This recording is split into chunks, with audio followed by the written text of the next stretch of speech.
Assèchement des sols, raréfaction des pluies et recrudescence des feux de brousse fragilisent durablement les moyens de subsistance des agriculteurs. À Langbassou, village situé dans la sous-préfecture de Bouaké, Eugène Kouakou en a fait la douloureuse expérience.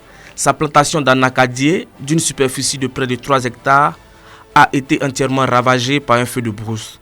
Quand le feu de brousse a commencé, moi-même j'étais malade. J'étais à Bouaké. Voilà, ce sont mes frères qui sont là. Je ne sais pas comment ça s'est passé. Et puis le feu a touché mon champ. Le champ est brûlé. Donc, toute l'année, il y a fait de brousse ici. Et nous, on s'attend pour qu'on fasse les parfaits. Les champs, ça ne va pas brûler comme ça.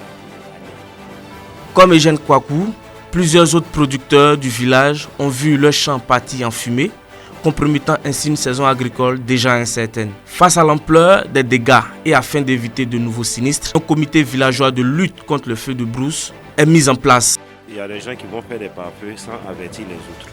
Souvent aussi, il y a des chasseurs qui quittent en ville, qui arrivent et quand ils viennent chasser, jusqu'à souvent, ils trouvent un coin où, soit par exemple, il y a les animaux qui rentrent là-bas, ils brûlent, vont tuer ces animaux. La plupart du temps, c'est comme ça. Et chaque fois, on ne voit même pas ces personnes, on ne voit même pas les responsables. Ici, au village, à notre niveau, chaque fois, quand il y a des réunions, on appelle toute la population pour qu'on puisse faire très attention. Chaque fois, quand nous sommes dans les saisons sèches, on fait des pare-feux. Chaque fois, quand vous êtes voisin à quelqu'un, avant de peut-être aller faire un pare-feu pour avertir ton voisin, tout ça, on sensibilise. Quand tu vas au champ aussi, surtout dans les périodes très difficiles comme en février, comme ça, là, quand tu vas au champ, quand tu fais un feu pour préparer, il faut éteindre le feu. Chaque fois, on sensibilise pour que tout le monde puisse entendre et comprendre. Dans le cadre de la politique de lutte contre les feux de brousse dans la région de Gbeke, la direction régionale des eaux et forêts multiplie également les actions de sensibilisation. Elle appelle les populations à une vigilance en cette période de saison sèche. Les feux de brousse dans le Gbeke sont à l'image des feux de brousse dans la zone de savane.